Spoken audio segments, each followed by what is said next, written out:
Ladies and gents, welcome to Next Level Radio. I am your host, Colby Wortman, and our mission is to tackle the biggest questions in strength and conditioning, business, investing, and everything in between. We bring to you the best people in every sector so that you, the listener, can benefit and learn from the best in the biz. Whether that is S&C or business, you can rest assured you're getting the best knowledge available. Having trained athletes for many, many years, we have tried every treadmill known to man. You name it, we've tried it. With these treadmills, there's always been a disconnect, something missing for our athletic performance, something that just does not correlate to athletic success on the field until we tried our Trueform runners. Trueform for over 10 years has been elevating the performance of pro athletes, college athletes, recreational runners, and everyday athletes alike. You can check out Trueform treadmills at trueformrunner.com, and we thank Trueform for being an exclusive sponsor of Next Level Radio. All right, it's time we all grow up a little bit. Ditch the pre-workout. It's not 2007 anymore, and it's nothing like Jacked 3D. Ditch the shaker. You're not 4 years old, and you don't need a bottle anymore. And get yourself the best dippable pre-workout on the market. Each pouch is patriotically packed with 300 milligrams of caffeine and vitamins because shaker bottles suck. Send It Sups is the on-the-go solution for athletes, LEOs, firefighters, door kickers, and everybody in between. Head over to senditsups.com to get the best dippable pre-workout on the market, and we thank Send It Sups for being a sponsor of Next Level Radio. Next Level Radio continues to grow because of our listeners and our sponsors. Today we present to you Fat Fish Brewing, the official beer of Next Level Radio. Whether you're looking for a night out with family or smashing the best craft beers in the area, you will find it all at Fat Fish Brewing. Check out Fat Fish on the Large Street in Dickinson, or check them out on their website at fatfishbrewing.com. Life has an amazing way of coming full circle and bringing to you the people that you need in your life at that time. As a young whippersnapper, 4 monsters deep, just excited to tackle the day, I'm headed to my first strength and conditioning conference, and I hear about a company called Team Builder. Multiple coaches with experience with Team Builder and other platforms said the exact same thing. They said that you can get very similar products across different platforms. However, the thing that truly sets aside Team Builder and puts their product above anybody else's is their true and genuine customer service. As a customer for many years, both at the university setting and the private facility, I can tell you, Team Builder's customer service is absolutely second to none. Late night emails, programming issues, emergencies on my end are all resolved very, very quickly. So join the thousands of universities and private facilities that use Team Builder to elevate their businesses by going to teambuilder.com, click Start My Free Trial, and use code NLT at checkout. Our next sponsor, Nutridyne, a medical supplement company aimed at enhancing performance and addressing the underlying issues of disease. You will be hard-pressed to find the quality that you'll find at Nutridyne. Listeners of this podcast get 20% off all supplements. Just go to @coach_Wortman and click the Nutridyne link in our bio. Keep up with us on Instagram @coach_Wortman, on our website, nl-training.com, or keep up with us on the next episode of Next Level Radio.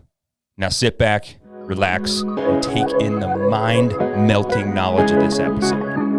Ladies and gents, welcome to Next Level Radio. We are hot, heavy, and live today with a repeat offender.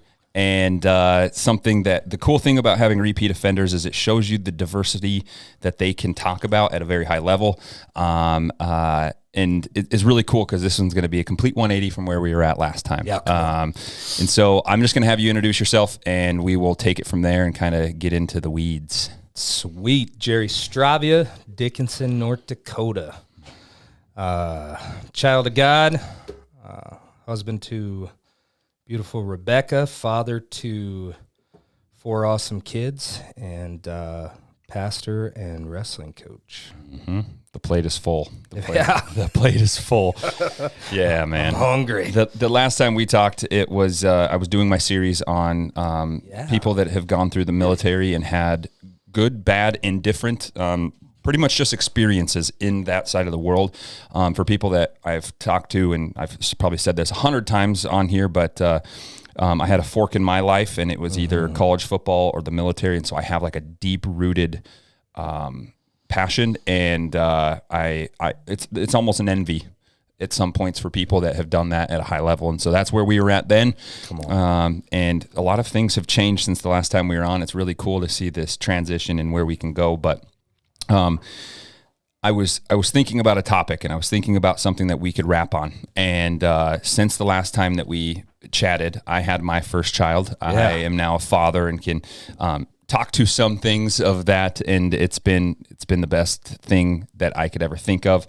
But when I think of a strong person, somebody that leads by example, that has walked the walk, talked the talk, done the thing, I think of you, and I think of a lot of different aspects about you and how you carry yourself. And so, yeah, man, we're just going to rap about that. How you've transitioned as a father. How has it come from very? This is maybe a better word, but we always have this selfish outlook on ourselves before we get married, and a selfish outlook before we have kids. And so, how has your life transitioned as you become a father too? Oh man. Well, yeah, it's still transitioning. Yep. I like to think. Every day, man. The big thing that right now, I guess I would just say, is I'm trying to find the best ways not to saturate myself, my kids, or my wife in any shame. Like, we've outlawed shame, and shame's an interesting thing. But by that, I mean the selfish thing. Yeah, that stays if we don't learn against it. And then also, we're a default of what we've been brought. I think the biggest thing that I want to do, and it allows grace for your parents too, good, bad, otherwise, is I think that the success as far as generational parenting is I want my kids to outdo me. Mm-hmm. And I think that's what success looks like, is outdoing the next generation. There's plenty of things where when you look back, you could see, man, my parents really hurt me emotionally, spiritually, or physically. Mine didn't hurt me physically. I had good parents, but you got things too. Yep. And then, or even, when you look at, I know I just did a funeral for where the kids' parents were rough, but when you look at it, they know that they were better than their parents. Mm-hmm. And so the whole idea is trying to generationally do a little better job. So, man, the outlook of still combating, you know me, if we've talked about this, I do not submit to like this wretchedness idea that we're evil, terrible people. I think we're, I just trust my Father that I am who he says I am, because he is who he says he is. So that I'm created in his image and I'm good. And we come to a fork where we can either take that identity or listen to the lies of the enemy. And so I think it's important to, when I remember who he says I am, that we don't want to take this idea of I'm worthless, and so I've got to put my worth aside because I'm a terrible person and guard that. But also, like, not self-inflate ourselves that I'm the only one important. I think of Ephesians, how important it is when Paul talks about quite a bit the roles in marriage. And sometimes we could get so bent down. I don't want to start right out of the gate, but go for it. Women, submit to your husbands. And that's taken so out of context. We forget it's a beautiful verse, but it's been used to demean women a lot, and it's also been used to scapegoat on the men, and we forget the next verse after the comma where it says, and men, husbands, yep, sacrifice for your wives, for your families, just as Christ did the church. So much as so dying for her.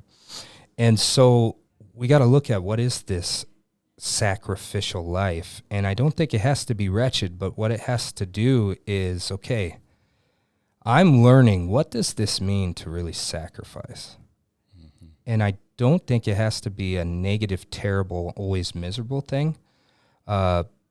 But it does take some intentional planning. I think so many of us have these ideas, but we just go by the day, by the seat of our pants. Yeah. And I think it's so important to realize, what do we want out of our marriage? What do we want out of our relationship with our kids? And that's been a journey for my wife and I, where I am not at all where I started out. Yeah. But not exactly where you want to be either. And not where we're going to go. Mm-hmm. I was just watching some. It's funny that you bring that up about submitting to your husbands. And then I was watching this video, and this they call themselves Christian influencers, and they're very Bible-driven marriage, as you could say, a faith-driven marriage. And they had got a lot of flack for talking about submission to your husband and a sacrificial life from the husband to the wife.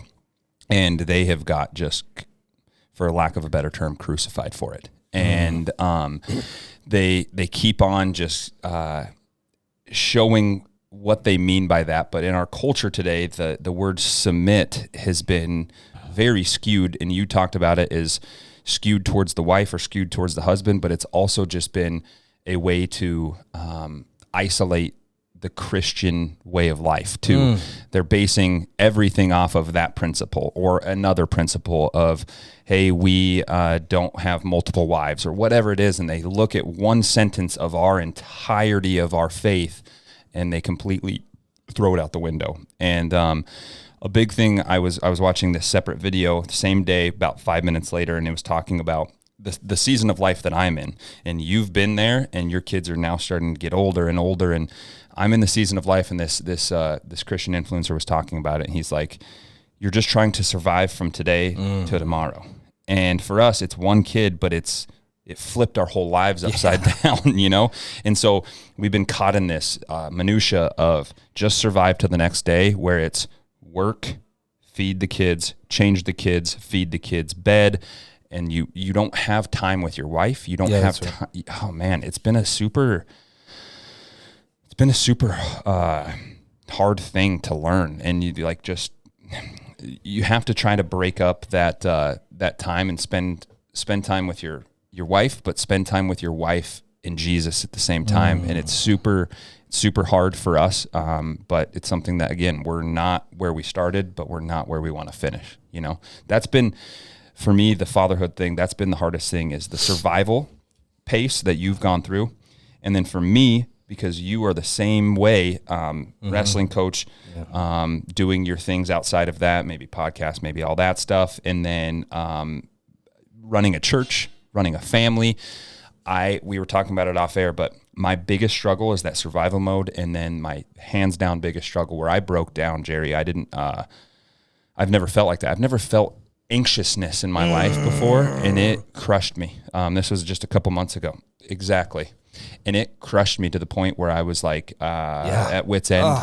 And so I called my wife, and she was at work. She was working nights. So I'm with Ridge 24/7 for 4 days straight. And what was hard for me, Jerry, was setting this down physically and emotionally, setting it down, setting my business aside, because what I get true joy, and it's a positive or negative, but I get true intense joy from what I do. Yeah, and I'm sure you do with wrestling, and I'm sure you do with preaching. And so for me, I had to rewire my thinking to where I was using that work as an excuse to fill myself with joy when I have all the joy I want sitting right in front of me, staring at me, wanting my attention. And that's something I struggle with, man, just being present and sitting there and doing that. I don't know if you ever went through that, but setting everything down, super hard for me.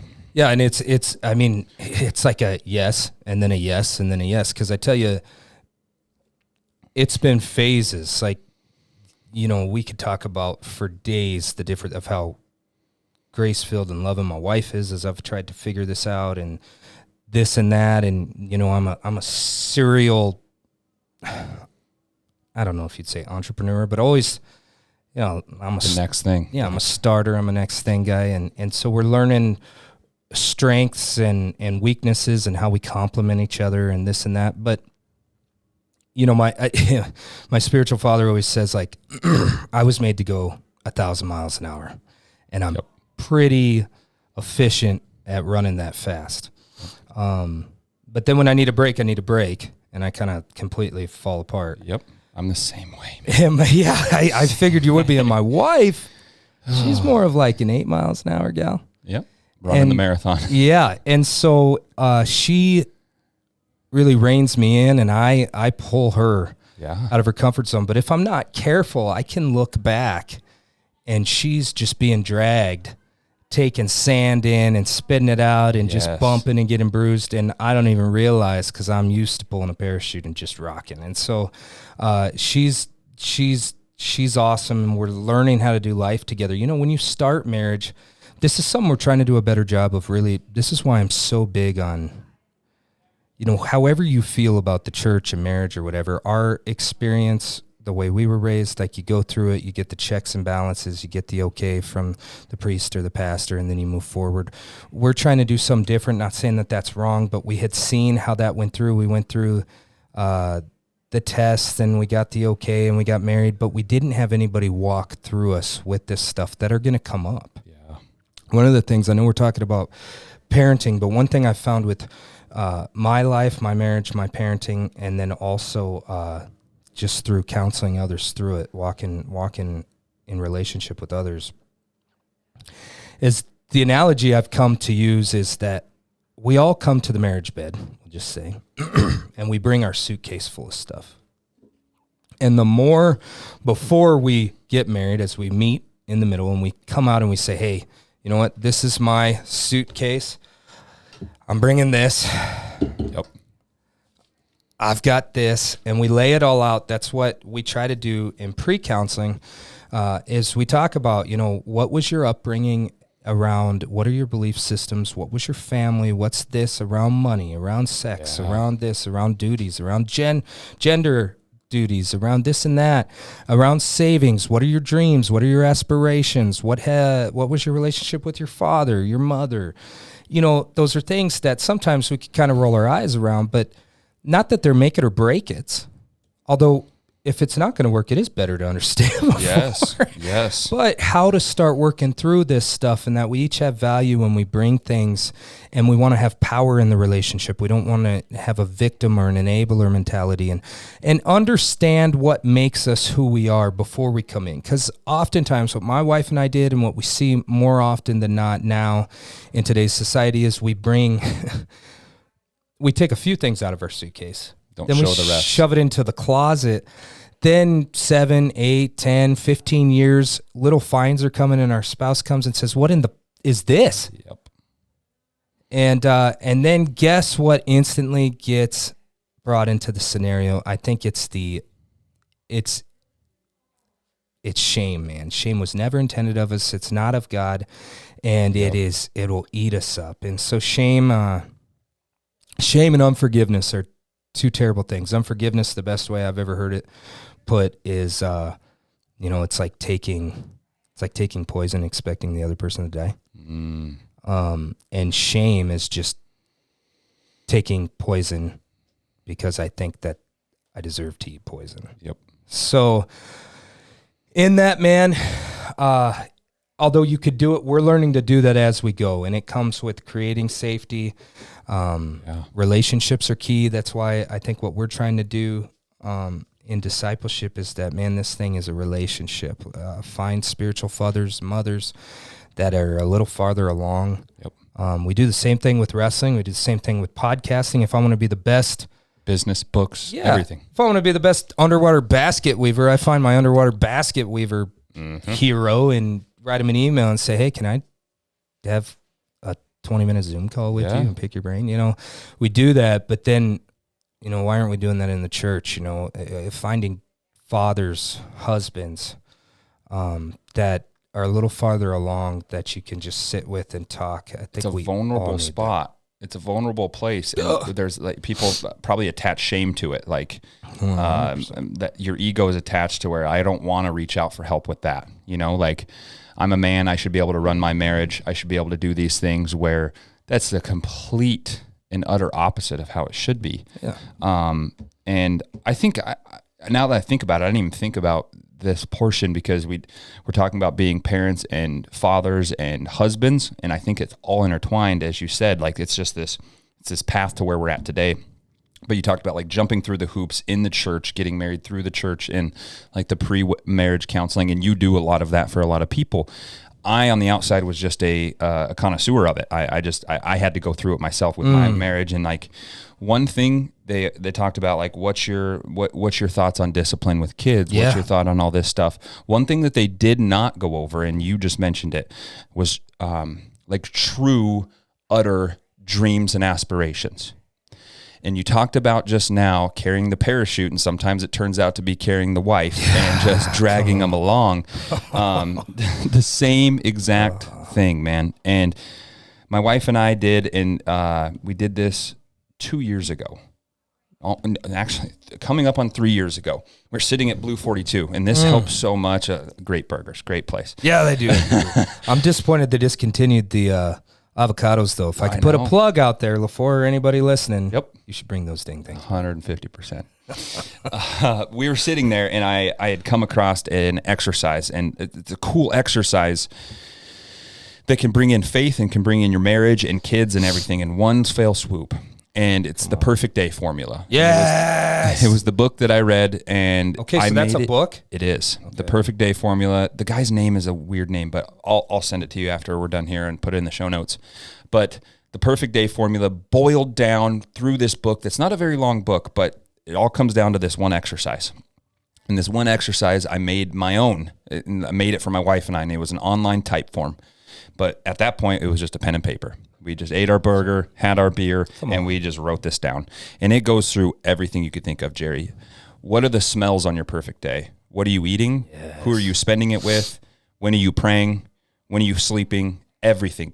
All four senses and everything in that day. Come on. And it gets you to that perfect day. And what we used it as is to have better alignment, because her and I have a beautiful, wonderful marriage, but the one disconnect where the negative and the positive wire are not on the right junction is where we wanted to end up. Right? Yeah. You know, we wanted to end up together, but our perfect days were a little bit different. And so we wrote it down, and it was like, hers was like a cabin in the mountains, hanging out with the grandkids, drinking coffee, and not worrying about some of the normal worries in life, money, all that. And so mine was the same concept. But what this perfect day did is we posted it on our fridge. And now, as I've got into real estate, since we've talked now, I've acquired a couple more properties in 18 months, and we've been doing all that. And it's so cool, because before it was, honey, let's start putting this pot together so we can buy the next property and do this and do this and do this. And it was reluctance, and it was, that's not my goal. That's your goal.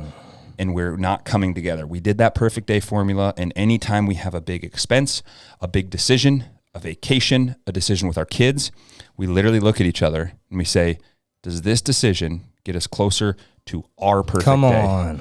If it does, the answer is easy. Do it. That's so good. It helped with my linear brain so much, because I have such a linear black and white yes or no brain. And man, it was really cool, because it was like, when are you praying? Are you guys praying together? Are you praying separately? Spirits all over that, man. It was cool. That is so cool. It was super cool. I'll send it. I made my own, and it's just a document, and it really was really cool, because it got us in alignment on the things that we didn't talk about in our pre-marriage counseling. So good. And it was like that. And we're like, she knows where I'm coming from, and she understands, like, I'm not just throwing 30 grand at a house to Come do on. it. I'm doing it because it's trying to take one little step towards her perfect day and mine. It was so cool, man. I recommend it for everybody. Man, for us, when we went through, we have this reoccurring conversation around, there had been, and man, my wife is so awesome, and she teaches me so much. We've learned. We're lucky. Oh yeah. We've learned here's how that conversation typically would go. And we're learning the difference that we both want to get to the same spot. My wife she is such a mother, spiritually, physically, emotionally. She is just like her heart, and she's a protector. She is insanely awesome. Yeah. And she just cares for people really well. Yeah. So we both want to see that. I want to provide a legacy. Now, sometimes the shame, and now here's the good thing. My wife, sometimes it's true, right? I think criticism, I want to be better at, I want candor. Yeah. I want to have a safe place where we can bring candor. We're learning that in our marriage and our workplace. A really cool book around candor, off topic, is Creativity Inc. Can't remember his name that writes it. The audiobook's pretty good too. Okay. It's got a silhouette of Buzz Lightyear on the cover. It's a red book. Okay. So these are the guys that created the software for Pixar. What was the book Creativity Inc. It's all around how candor made Pixar the greatest. Because he would say every one of our movies sucked at the beginning. But then during his tenure, when all of Pixar's movies came out, they eventually came out number one. Yeah. But he said they all sucked at the beginning. But what we did is we created a space where the paper pusher coffee getter had the same freedom without repercussion to comment ideas, criticize ideas, and give ideas as the director and the producer. And he said, what's Jocko call that? He has a name for that. Decentralized command, or he has a name for it. Same concept. Your E4 all the way up should have that same exact ability to voice their opinions, but also with that responsibility comes the ability for somebody else to say, hey, maybe that's not the right path, or maybe that is the right path. Yeah, no doubt. So for people that like, the word canter is that ability to do that. Yes, and so what he says is we developed a culture of canter, which then we were able to produce good things without ego. So with that, that's hard though too, right? Super. And so I hate conflict and want to approach it head on. My wife would rather do everything she could to avoid conflict. And so, and I can't, if there's a conflicting issue on Friday, I'm tearing myself apart trying not to solve it. We are the same person, dude. It will ruin my whole day. And sometimes it's just not good for my wife because she wants to deflect when maybe that's normal for some people, but well, I think that's a part of being a protector and a caretaker too. Yep. Right. We don't want pain. Yep. Everything's fine. Eliminate pain. And I'll take the biggest cut possible if I could get it out of the way. 150% tomorrow, instead of you punching me in the same spot every day for the rest of my life. Yep.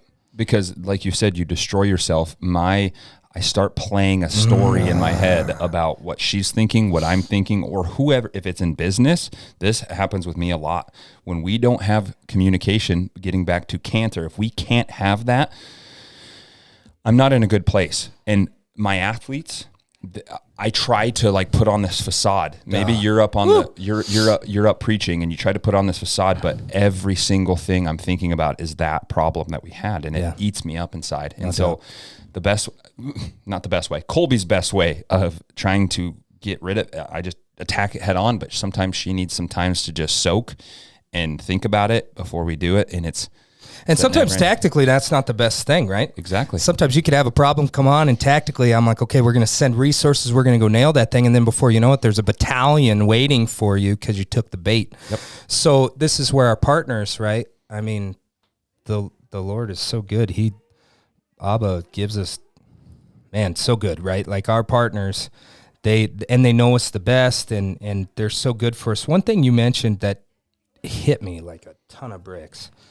I realized, man, I haven't thought about this forever. I had heard once, and I've shared it before. I don't remember where I heard it from, but one of the best things we can do is not have conversations with people when they're not there.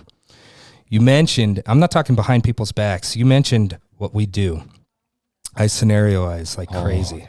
The biggest problem, I don't know, that's the biggest problem. A dangerous thing to do is in planning. We want to plan. That's a good thing. Yep. I want to have a scenario for everything. You know, I think it's funny. Jocko's mentioned this in the military. We talked about this.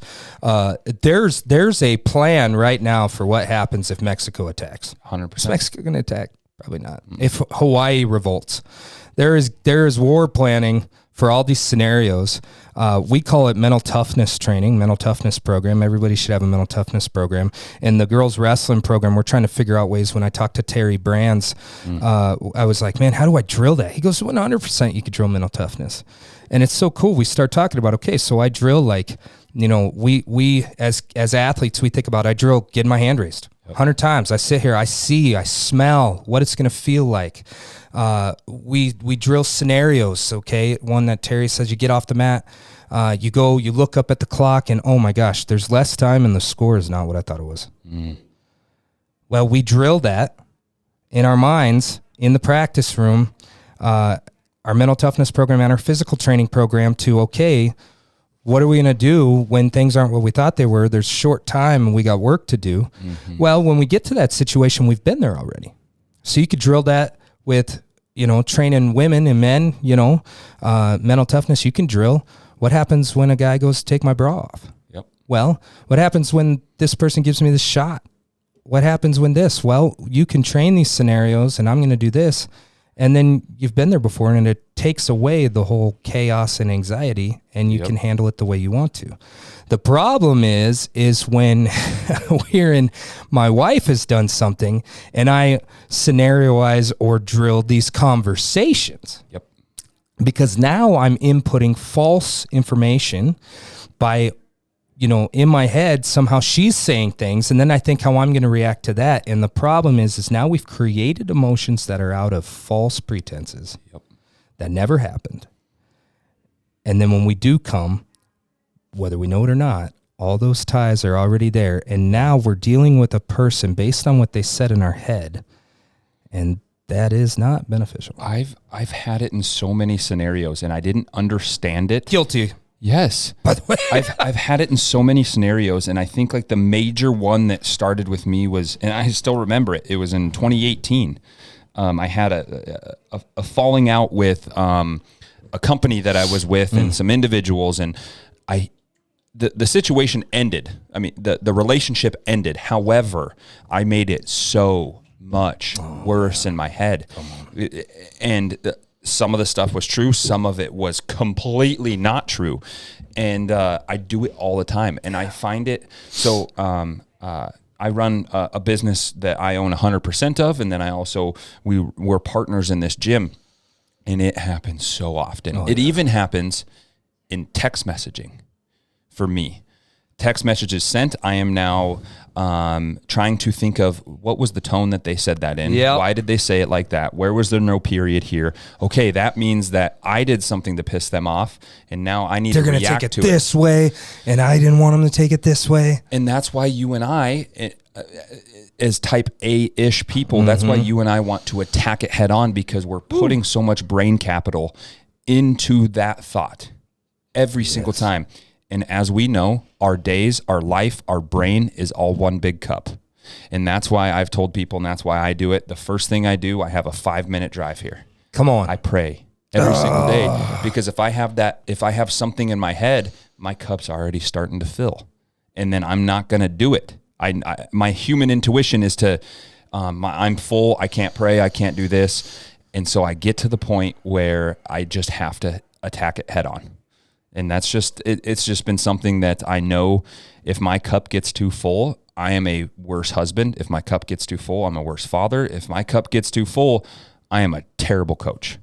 Come on. You know? And so it's, I don't know. I've struggled with it a lot, man. And it's happened. I mean, it happens probably on a daily or weekly basis for guys like us. No doubt. We have conversations. You're in the people business. I'm in the people business. And it's super hard. And we tend to, before the problem happens, we tend not to want to set as much communication that's needed to fix the problem. But when that communication is gone, then we just start playing the scenarios in our head. It's a never ending cycle. You know? So you just, I love this. My brain's going crazy. I love it. And anybody that knows me knows I go off on 100 different things. So I'm trying to say that's what podcasts are for. Square too. I know.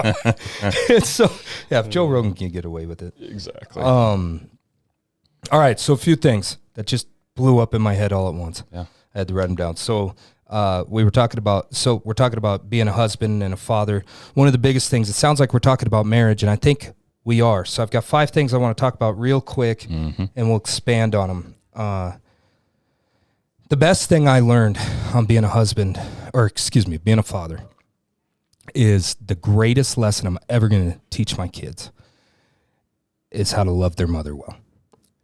So I had a mentor back in Mitchell, South Dakota in my early days of ministry, and his name's Boyd Bloomer. He's an old man now. He's like 90-something. He is an awesome dude. He taught me 2 things. One, the sum of the Gospels is to do what love demands. And the sum of the gospel is to do what love demands. That's right. If you were to boil down the Gospels, Jesus basically says, do what love demands. Now, that could get boiled down in today's culture. Yeah. But as you look at it at the Gospels, Jesus always torqued religious officials off because he did what love demands at the time. He stood for the gal caught in adultery, stood in the way, did what love demands. He so that she could be set free and others could, that you're more than the things you do. So anyway, do what love demands. And then he said that the greatest sermon he would ever preach is the life that he lived. And so in parenting, one, again, I like that. Yeah, come on. I'm always nailing on identity, but until we know our identity. So for me, when I thought my identity was wrestling, when college wrestling, international wrestling went away, I didn't achieve my goals, when I got hurt, who am I? When being an infantryman, pursuing special forces, when I got hurt, didn't get to go to my selection date, got put out of the Army. Who am I? Who am I?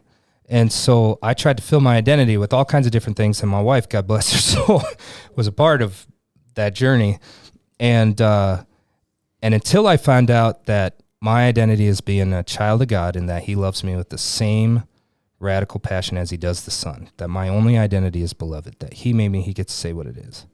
That when we make the mistake of, my identity cannot be husband.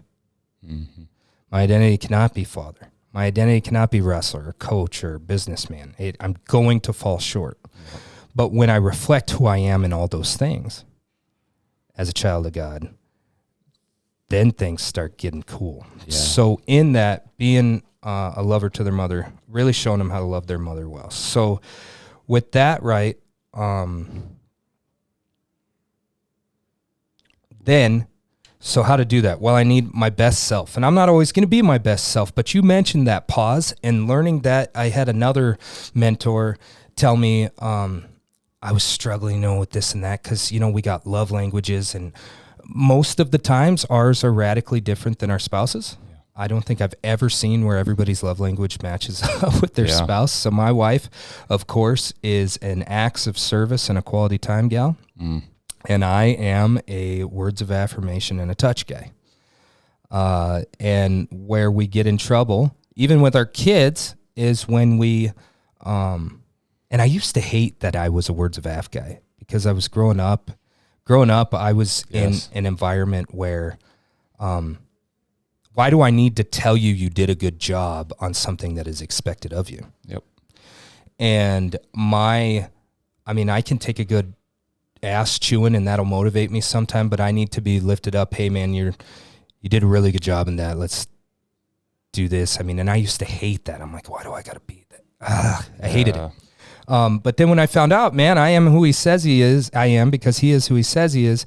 And that's good. He made me this way for a reason, to do good things. And so how about I leverage what I do well? And so with that balance is good. But the problem is when we don't get filled up, then we start withholding our love. Yep. for how the others. So I don't do dishes. I'm running around. My wife doesn't feel loved. She then doesn't tell me I'm doing a good job. She doesn't put her arm on my shoulder, doesn't do this. And then I just want to withdraw. And we do this thing called withholding our love. Danny Silk's book is so good. It's called Kylo. It's become like a movement, but it's keeping your love on. And how do we keep our love on to others? Not that we eliminate boundaries, not that we do this, but keeping our love on. The worst thing we could do is withhold our love. That's a form of punishment. It's rooted in shame, and it's projecting shame. So keeping our love on, and in doing that, okay, so you mentioned becoming my best self. I think the drive, sometimes if there's one thing that I think that we have a disadvantage of from our East Coast friends, I don't think we have many disadvantages, but I couldn't imagine like the grind in New York or whatever. But the one thing that they don't realize they probably have is their drive home, their commute, which is the worst thing. It makes me have hives thinking about even just driving through the cities at rush hour. Yep. Denver, I come from Denver. That place sucks. I-25 is a hellhole. Terrible. But if you flip that on its head, okay, so I had a mentor say, man, before I go home, you know, it's so easy, right? Classic scenario. Oh, I've worked all day. I've got all these girls I'm dealing with. I'm trying to teach wrestling, but really we're just trying to reveal who they are. We always say we want to make employable, dateable, and relatable women. That's to the sport of wrestling. And we're trying to make human beings, right? And so wrestling saved my life, but Jesus used that as a tool, not my identity. So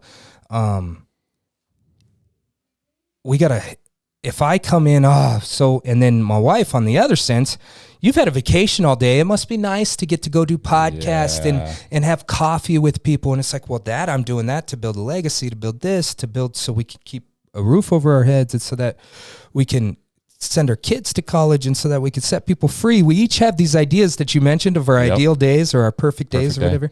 And we come up. The problem is that when we come home, I did my job. You don't know what it's like to be me. I did my job. You don't know what it's like to be me. And then I need to take a break and gather myself. And my wife's like, your children are about to die. It must be nice. And so one of the best things he ever said is, okay, so now I sit here and I say, we have access to the most incredible entity on earth. And that's the Father through the Holy Spirit. And so best thing is on these commutes, if we were to sit and say, so my commute happens to be like 3 minutes, but if you got an hour, whatever it is, access the Holy Spirit and say, Holy Spirit, tell me what my wife needs right now.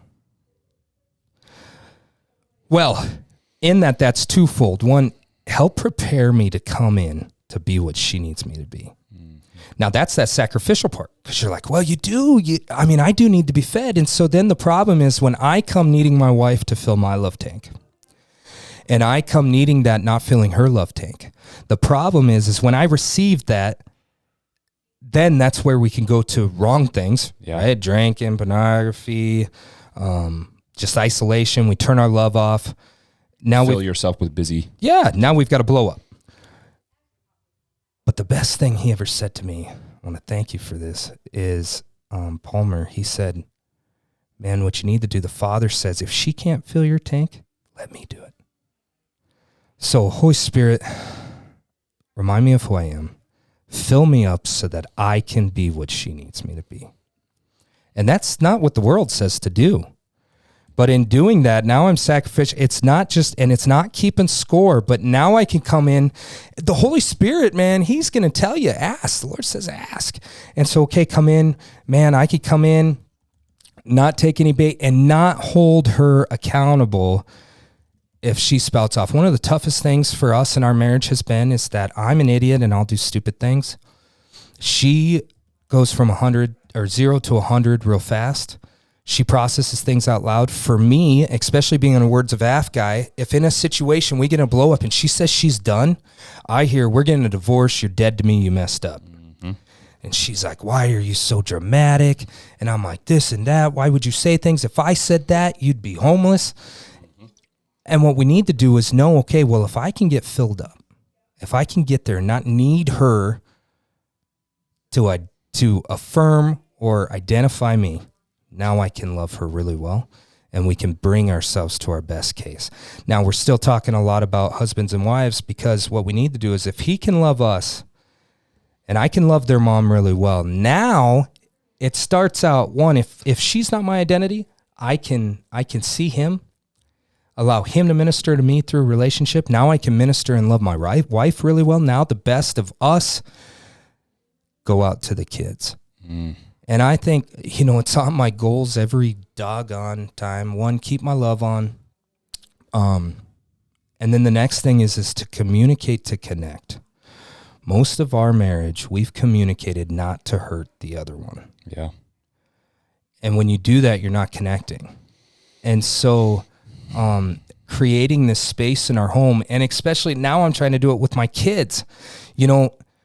One of the hard things, I would hate to admit this, but it's so true, especially with my oldest. Poor thing, I tell her, baby, you're our practice one. I'm sorry. I was an oldest kid too. It's just, why do they get everything? Because we realized we really screwed you up, and the stuff we went to hell and back for was not that important. Yep. And so I think the big thing that we found is, man, I'm employing a strategy now where,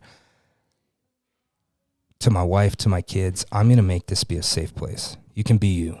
There's consequences and there's boundaries, and you're going to deal with consequences, not punishment, but you're going to get to be you. And so often we're like, well, because I said so, or this or that. And you're putting stuff on our kids and our wife that we've had put on us. So I think the biggest thing is to keep our love on and to connect, communicate to connect, not to not hurt. Because then eventually you're going to hurt. Yeah. Like, I may not say stupid stuff. Like, I might not say, maybe I ordered a pair of wrestling shoes, right? Stupid stuff. And I had them sent to a different address because my wife might get upset because, I bought these things instead of just silly stuff. Again, we're having conversations with the people we love without them there. That's been the biggest mistake I've made. Yeah. And so transparency and even, sometimes it may hurt in the thing, like, you know what? That really hurt me. We'll get over it. Okay. Yeah. And we can come back. Hey, I'm sorry that hurt you. We should talk about this. And so I've got a deal where I'm trying, my wife would be like, we don't do that very often. You're right. It's always on my list to have these debriefing meetings. Yeah. Hey, what was your day like? This is my day. Hey, I'm thinking this. Or, hey, when you said this, it made me feel like this. Those are conversations that most of us don't go to the deep levels of because they're hard and we don't know what's going to happen. But I think the best thing in marriage and parenting is, hey, whether you do what I think you should do, whether you hurt me or not, whether I thought you said the right thing or not, I am going nowhere. We're going to come out together. That sets a stage for, you can say what you truly feel. You can share what's really going in your heart. And at the end of the day, I'm still going to choose you. Yep. And when our kids hear that, I think it's so important. And I'm still trying to figure out, if you're like me, you're like, oh, I'm going to do it. I'm going to do it. I'm going to do it. I'm going to do it. I'm going to do it. I'm going to affirm them. I'm going to love them. And then they hit that button that they put there. And you come back going, oh my God, what did I just do? Yep. I think that's where we can't let shame, like, guess what? You're not going to be perfect. You're not going to have it figured out. And it's going to be okay. I think there's so much to Sorry, that. I blew up so much there. And I have notes now too. That's just how it goes. Because I like to try to listen, because I had no idea where you were going with any of your 5 points. But now I'm reflecting on those as we speak, instead of thinking about people or thinking about what you're saying and how I'm going to say it back. I just wanted to listen, and that's what I got. But you talked about never having that, the option of not coming out together at the end of it. And I think that's bigger than you think. And I think most people don't realize, but like, I can't even imagine a life outside of my life with my wife. Come on. And I think the harder and the thicker and the bigger that line is, and my kiddo's 8 months, so he can't understand that yet, but he's conceptualizing it. He's seeing it. He's seeing our love together. Come on. But the thicker and bigger and wider that line is, your kids see that. No matter how bad the conversation was, no matter how bad the fight was, no matter how bad it was, there's not an option. There's no option of not having us together. And in today's world, we have over a 50% divorce rate. We have, it's crazy. But in my world, it's not an option. You know, it's just not an option. We live in a throwaway culture. I don't know if you remember. Everything. Yeah. I remember in Wheat Ridge, Colorado, on the corner where our church was on Pierce and 38th, there was a TV radio repairman. And now it's a place, I mean, I haven't been back forever, but now it's a place where they sell rugs. Gone. Right? You know those big rugs that they have at like tent sales? Yep. We throw away our TVs. Throw away our phones. $1,000 phones. We don't replace them. We just replace them. That comes in relationships too, 100%. Right? I mean, I remember old people saying, you ask these old ladies, what's the secret to marriage? You young people don't know how to fight. It's an ultimatum. It's a blow up. So I think you hit it. I didn't want to interrupt. No, dude. That's exactly it. I mean, we live in a throwaway culture, and I think when we set a place like, hey, we're gonna work. We're working here. Mm-hmm. You need to know that I love you. That's not going to change when we leave, and you're not going home alone. Yep. I wonder if we set that precedence, we could get a little better. And that's having the hard conversations. Yeah, we're talking about marriage because you can't.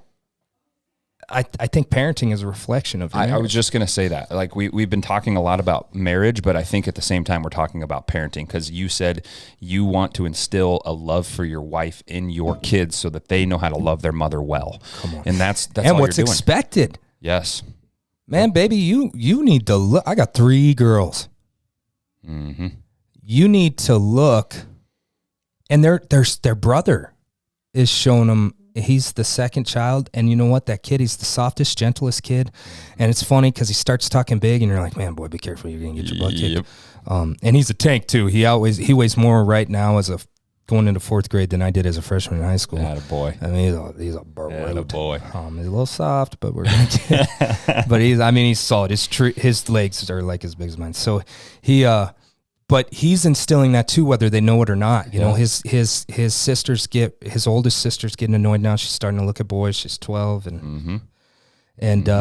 but you know, she comes home and her heart's broken because some boy did this or said this, and Jerry's ready to go pummel him. Yeah. But you know, would that be in his best interest? Probably not. But what's being shown is we're trying to build this family of like the nuclear. Hey, family, you do expect. You know what? It's okay in 2023 to say expect a man to let you have an opinion. Expect a man to open your door. Expect a man, like these are things. So how I love their mother is exactly going to be what she expects from a husband. If I don't let their mom talk, these are all things I'm working on. If I cut her off, I'm sorry, honey. I get so excited. I've done it to you. Yep. If I don't start doing those things, they're going to think that that's okay. If I'm pushing their mom around, if I'm, you know, whatever scenario you think, I mean, why do you think abuse always girls that are abused or beat up on or sexually abused, they end up in those relationships.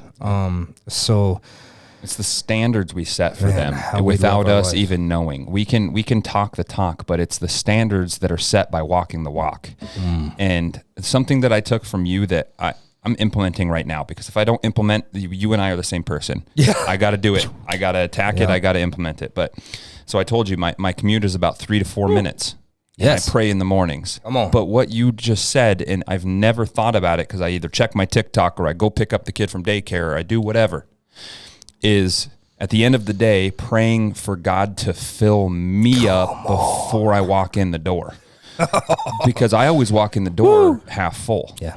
Because in the almost identical situation that you're in, you are this northern star. You're this guiding light for so many people. When they have their worst day, they're coming to you in the church. When I'm in here in the weight room, when we start lifting weights and we start throwing shit around and we start doing these emotions come out. And now I'm the person that's dealing with these emotions and I'm carrying them, but I have to be that guiding light. I have to put on this facade. I wouldn't even call it a facade, but I have to be there for them.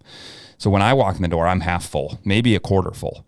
And then I'm looking for affirmation, and I'm looking for my quality time and my physical touch, and I'm looking for all that. Yeah, Instead, I got 5 minutes that I could pray, and I could fill myself up before I walk in the door. And I was training this guy online, and he was 45 years old, and he's been through it. He's a Christian. He's a father. He's a husband, and all this stuff. And we were just talking. We never met before. And he said, he's like, how is it with the kid? How's things going? And just like you did when we walked in this door, because it's such a staple in our lives, how's your wife doing? Come on. Because it can get hairy after a while with the baby. And he said, and I quote, he said it, and he's like, even if you think you're helping her as good as you can, do more. He said, do more. He's like, your wife will suppress and think that, she will show that everything's okay, because that's what she wants the kid to think. And she will show that everything's okay and she's doing good and she's surviving on 2 hours of sleep for the last 8 months and she's doing all these things, but it'll come to a point where it all fall apart. And he's like, when you think that you are doing your best, do more. And I think that comes from me having that prayer as I drive home. You know, yeah, and your source, what's your source, right? You're like, if my cup's not flowing over, where's your cup from? Not from her, but from him. Yep. And if he's filling you up, then you can out of the overflow of the heart. Yep. And then she can overflow with him as well. Yeah. And she can have her cup filled. It doesn't need to be filled by me. I just never thought about it like that. I always have my prayer too. I always tell God, like, continue taking me on your adventure. Continue bringing people to me that you need. Every single time can continue to bring those people, but when I'm going home, I'm on TikTok or I'm talking to the kiddo. It's like I need to be filled because I always walk in that door looking to be filled. And that's something now that I don't even know it was a problem, but it's a problem. I'm looking in that door to get affirmation from her when, in all honesty, we know how hard it is to be a mom. Yeah. It's probably her day is way harder than my 14-hour day here. And we're putting, so if you're like, so one, I just want to, again, my wife is so awesome. And don't think, so, you know, one of the hardest things that can happen to leaders is, again, to allow shame in. Like, I know all the answers and I help people with this all the time.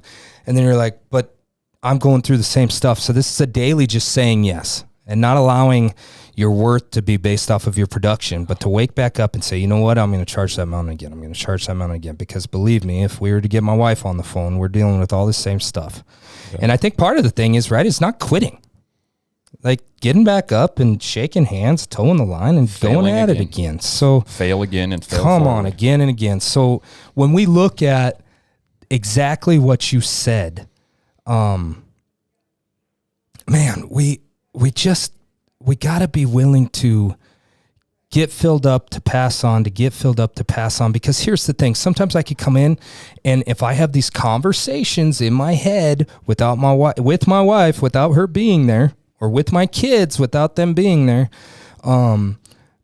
again, we come in with these preconceived notions. You know, sometimes you hear this walk a mile in their shoes. Have you ever sat to think about, you're like, man, you never just rub my back, or I want to sit next to you. Or I want to feel like I'm something more than just a roommate or this or that. And, but then have you thought that she's had 4 kids asking her to do stuff all day. Consistent. She's had kids on top of her. She's redone the couch 12 times. She's vacuumed 3 times. She's been to the park. She's been to the pool. She's had a couple people call about ministry. She went and cleaned the church. Oh, there was some water. Oh, somebody needed in. Oh, somebody doesn't think that her husband's doing a good job. Oh, this or that. Oh, somebody got a complaint from a wrestler. And then you come in and the chick's literally physically done. And then you think, maybe just let her go take a bath, or the Spirit will say that, hey, send her to the bath, or hey, send her out to go grab a cup of coffee, whatever it is, by taking that moment. Because here's the thing, before you two interacted, she didn't have a chance to drive in the car. Yep. And so she didn't have that time. Yeah. So send her to the bath to decompress or whatever it is. But here's something that I just got this open vision. I was sitting here and I want to practice it myself. I think it's from the Lord. I just pictured myself coming in the front door. I've had my talk. He's filled me up. Just sitting here saying, man, I'm going to live for you. And walking in the door, imagine, like, do you remember those old school, or even just whatever, as a fly trap, when a cow, but just picture that there's some sort of like car wash or dangling squeegees or something. And as I come in that door, I'm keeping those conversations with my clients. I'm keeping that girl that just is so close, but she just won't do the right thing. I'm keeping that. I said something stupid. All that stuff is getting left at the door in the threshold, and I'm coming in ready to be my husband or her husband, their dad. Something, I'm not saying this is the right way. I'm thinking about getting back on. My wife thought it was a little crazy, and one, it actually added some more work for her. But I had realized that I ran into a problem. You talk about the presence thing. I'd get there, and I'd have my phone. I have been less and less with this. So if you try to call me, I've got a reputation of not always getting back to people as fast as they think that I should. And I'm okay with that for right now. Because, are we running out of time? No, I just got a notification. Oh, perfect. No, we're golden. All right. Because one of the greatest things a pastor that I was under in Mitchell, Keith Nelson, said is that this thing is for my convenience, not yours. And that set me free. Now, one, not to ignore things and this and that, but that just because you called me or emailed me does not mean that I am endeavored to you. Yeah, you're not in debt to give you what you need. And so I ended up deleting all of my Facebook, Instagrams, and YouTube accounts. Now, that hasn't been beneficial for building a brand or this or that. Yeah. However, it's really interesting how networking the Lord has still brought. I mean, all of that, I had some really cool networking this summer. And I think I should get, now that put the wrestling page in my wife's hands, that put the church Facebook page in my wife's hands. I'm not finding out a lot of things. Yeah. However, this is what I found.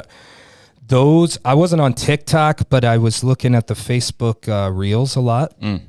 And I tell you what, you just scroll through, and my wife was starting to, oh my gosh. And then I'm realizing I'm actually letting things in that I don't need. Just consuming things that I really don't need. I was becoming more bitter, just struggling with a lot of stuff, and realizing, so one of the coolest things, now am I still perfect? No, I'll grab a book, or Jerry knows how to check out. But for this season, not having my phone to scroll around on, and then also giving the opportunity, okay, Lord, let me seek you, or how can I seek my wife? Now, again, not doing this perfect, but your brain is rewired by social media. So there's times I just go to my phone looking for a quick fix, and we're seeing it with our kids. How many times have we said, it is not my job to entertain you 24/7. Yeah. You need to find that way to do that. But as we do that, we then blankly go to our phone, and I'm like, well, I checked my email for the 12th time. Yeah. And you're like, well, I checked my text for the 12th time. I don't have anything else on here to... And then you just keep on going. going. What if I look at scripture? Well, what if... You know what? Maybe I'll just go ask Beck what she was doing. Or maybe I'll read a book. Or maybe this is some time to write. Or maybe I'll go cut the lawn. And so that's brought me to a different place than if I went, at least for where I'm at, if I went to Instagram, if I went to Facebook, if I went to the YouTube app, now I'm just blindly existing. Yeah. But yet bringing a lot of content in with not much filter for hours on end. Yeah. So for me, I struggle with it hard. For me, a fast was, and now I'm praying, Lord, I've thought about getting back on, and I haven't pulled it yet. I'm praying, Lord, how do I get back on? My wife was like, you could do that and just be disciplined. I was like, well, that's not working. Yeah, 100%. So I'm asking the Lord to move me when I do bring these things again. How can I connect and influence without completely giving away myself? Yeah. And I struggle with it so bad because this is a preconceived notion, false story that I tell myself in my head, because it can be done without it. But I always say, like, it's a part of my job. It's a part of my business. Yeah. It's work. Well, you like this house, baby? Yeah, I need it. Okay. That's why I love podcasting. Yes, these cameras are rolling, but we're just having a conversation. These are just catching the glimpses of it. It's not. So can I even add to that? When you say I need it, unfortunately, I've made the mistakes of, well, they need me. That's part of my job. And the message I'm sending to my wife and kids, and she has them out, the heart speaks, is everybody else gets you. And we get what you have left over. Yeah, man. I do that a lot. I did it last night. I made the mistake. I'm not perfect. I don't have any of these apps on. Well, guess what's going on this weekend? U17 World Championships in Istanbul. And last night, my son wanted to have his comedy show. He's kind of funny. This one was not very funny. And it was late. And instead of choosing my son, my wife had to remind me, here I'm watching a U17 match. It doesn't mean nothing. That already happened. And I'm watching that, pretending to be present for my son. He sees that. He knew that I chose that. Was it 10 o'clock? Yes. Was the show completely lost and not funny anymore? Yes. Was there 7 kids going crazy? Yes. But in that moment, I said, something else is more important than you. However, here's the thing. It's today. I'm going to go home and tell my boy, hey, man, that was really inappropriate last night. I showed him.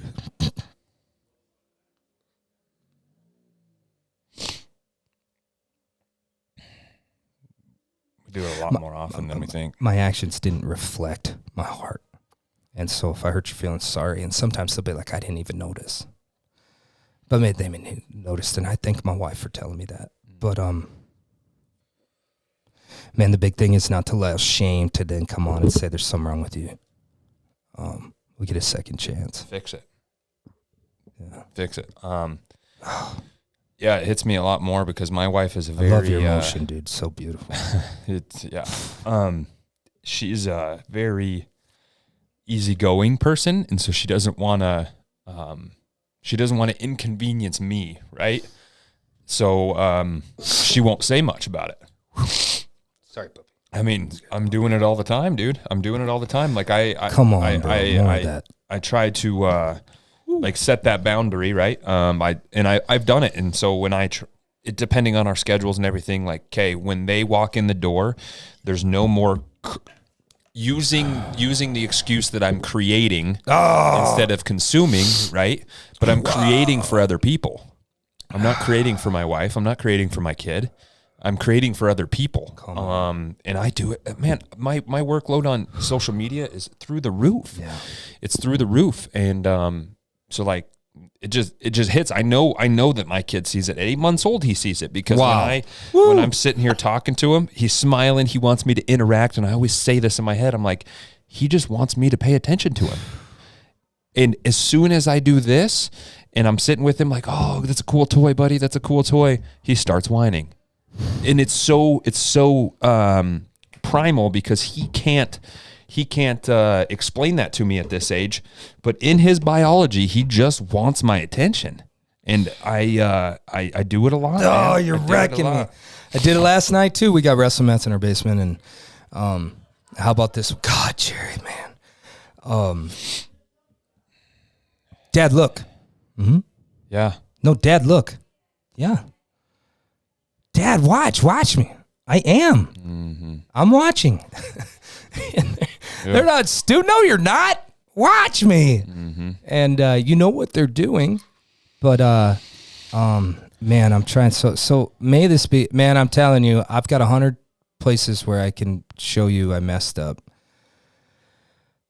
And sometimes our loved ones would be like, yeah, words are just this. But I think you got to just keep going. Where shame comes is you're unable.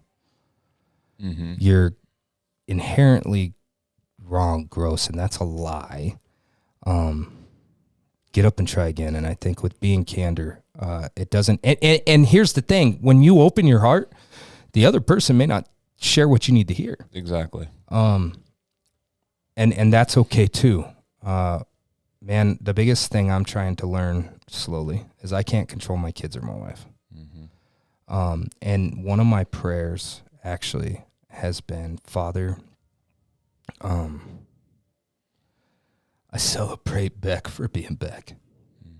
I don't want her to be who I think she should be, or say what I think she should be. I want her to be freely her and celebrate who she is and celebrate why she is.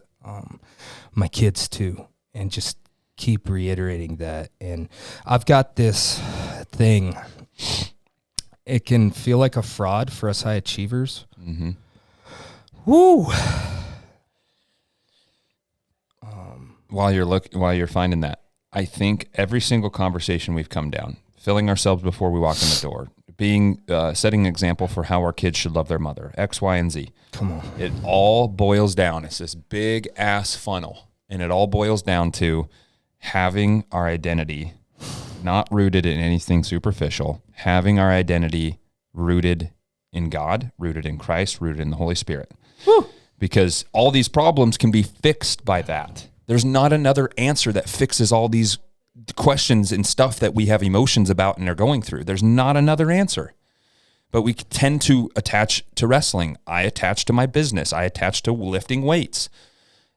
The only real answer that answers every single question completely 100% satisfaction is having your identity elsewhere and having it in Christ. Come on. And checks and balances, to see where you're at. Like, it's okay. I've had to have those. My wife's like, you just want everybody to know your name. And you're like, well, I've looked. I do want, is there truth in that?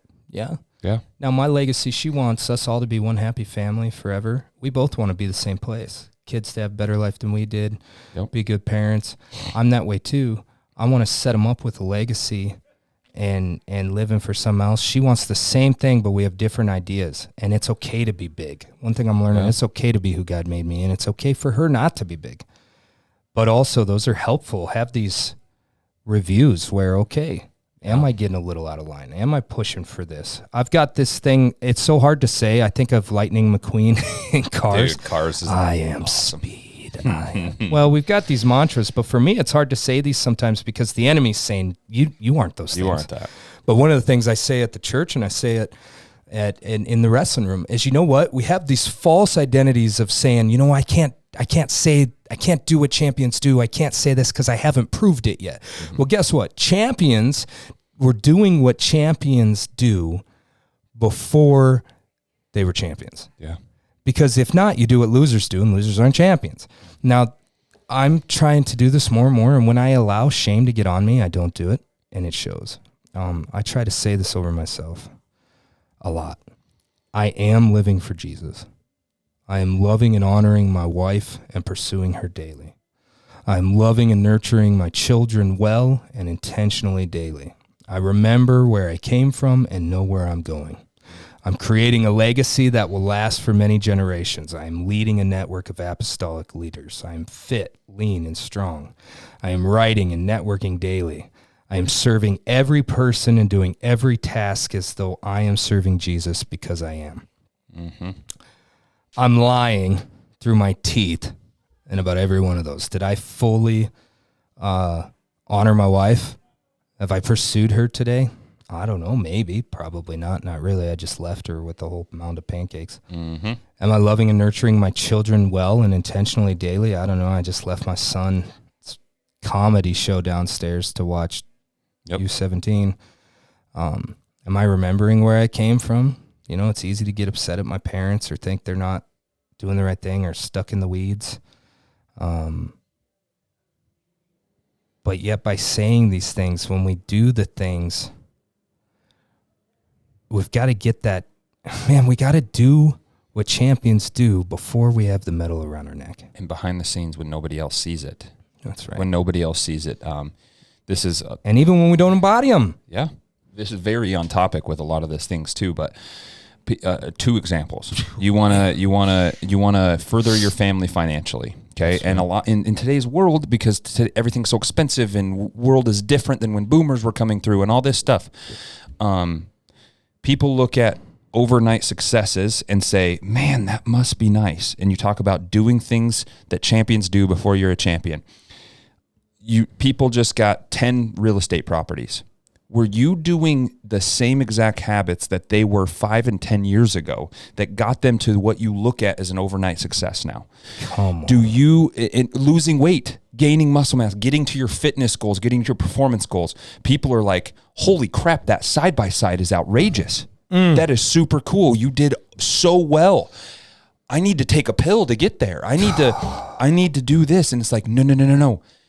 You need to rewind 5-10 years ago and say, these were the 5 habits that I was doing to get me here. But you don't see that. And people, it's so misconstrued in today's world because... That's right. Well, especially in a world where right now we just had this talk. A bunch of my friends and my family's talking about it. This new diabetes medicine. they're handing it out like crazy because it Yep. helps you lose weight. And it's like, man. And they're showing I forgot the name of it. You know what I'm talking about? Yes, it's going big. And it's working. I've seen a bunch of people lose 100-some pounds. Yes. But I don't know. Where's the longevity? What's going to happen? And they're saying it's kind of like the miracle drug metformin, and it's like, oh, the side effects, we can't find any. It's like, have we studied it long enough? Have we done the things? I'm on a very traditional standpoint where, like, I have a tattoo on my chest, discipline equals freedom. Yeah, I love that. Come on.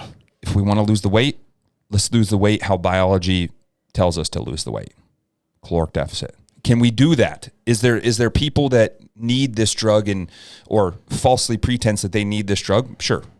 But I try to get down to the bare roots of things with a lot of stuff, and I'm the same way. We don't know what this is going to do in 5 to 10 years. Right now, it looks super promising, and I've looked at the research, and I've seen it, and I've heard other people talk about it. It seems like the one-shot drug. It seems like the thing that has no side effects, but we don't know that. We don't know. So I want to believe, but also, are you really helping people? I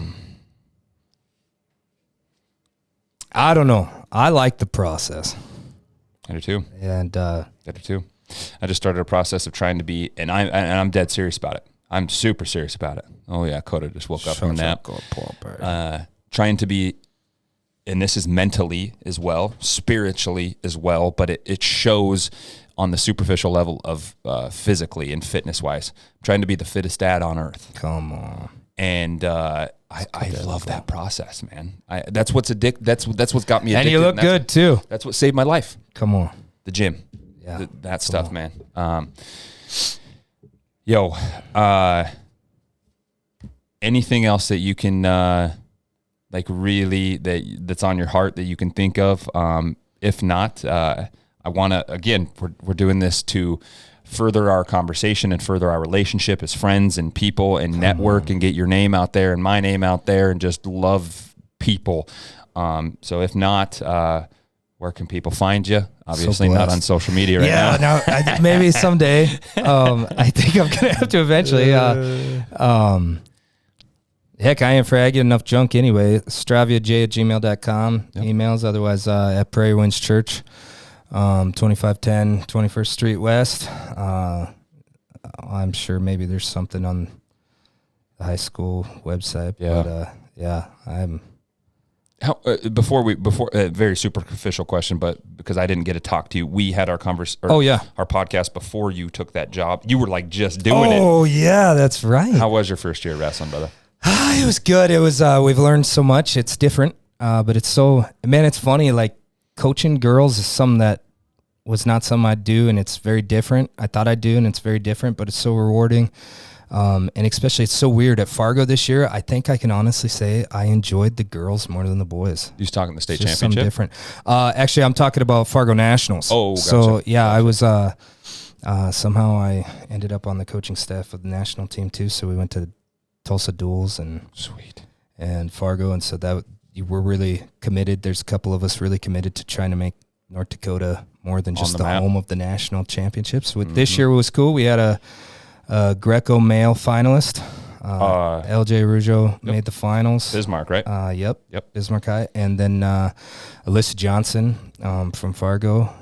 It was fun. I trained one-on-one with her, was in her corner. We really had another good year. She was 5th place, so she's going to Jamestown. How did LJ finish? LJ was second. How did that match go? It was rough. Wasn't what we wanted. But, it was, there's a lot of, North Dakota's young. And so we're really excited, boys and girls. So the high school way, it was good, man. Not bad for a first year. We had 20 sign up, 18 show up the first day. We had 12 finish, 11 go to regionals. We had 7 in the Bloods. Wow. We sent 4 to state and brought 3 plaques home. So very cool. We're pretty pretty optimistic about this year. I think we're gonna double this year. Good. Lots of excitement. We're some I actually was gonna ask you. I'm in the middle of writing a nutrition plan for the girls. I'd love for you to take a look, make sure it's not too crazy. 100%. We're really bringing the whole trust the process, fight for Dickinson, and dare to be great. The idea of what we do now, that stars are not made under the lights, they're revealed. What we do in the darkness is what's going to show up under the big stage. So very cool, man. Pretty exciting. Good. So it went all right. Not as good as I wanted, but pretty good for the first year. Never is. I gotta run into you a couple times during the wrestling season. And I love that you're there. Big props. This guy loves his athletes, man. He traveled to Fargo because he had kids in the state tournament. He shows up to duels and football games. Yeah. He's doing the real and that's deal. that's the funny thing. Like some coaches or some people, like it's PR. It's this. That's right. I love it. I like that portion of my job better than I like doing the gym. And the kids love it too, man. I tell you, it's pretty cool when they're like, "Yeah, my training coach is here." Yeah, it's cool, man. And I love those kids a lot, dude. Like, I got so many of them. I mean, but just good kids, man. Good young men and women. So yeah. Brother, this was even better than last time. Bless you, bro. I didn't think we were going to top, but we topped it. It's so blessed to be man. here. And I mean, we're over an hour and a half in, Good night. so that's good stuff. Holy That's good stuff. smokes. You better get back to the kids. 12:30, I got to be back. Awesome, dude. Well, everybody, that is 109. Check out Jerry, his church, and everything that he's doing as a man, as a father, as a husband, as everything in between, a coach. We appreciate you guys, and we will see you guys next week. Hey, real quick, I got to give a plug. Colby Warman makes an above average. I'll take the above average. Oh, man. I mean, I just took a picture before we started the podcast. This was here, that was there. Like, caffeine runs the world, baby. Boom. You're darn right. Moderation's for cowards.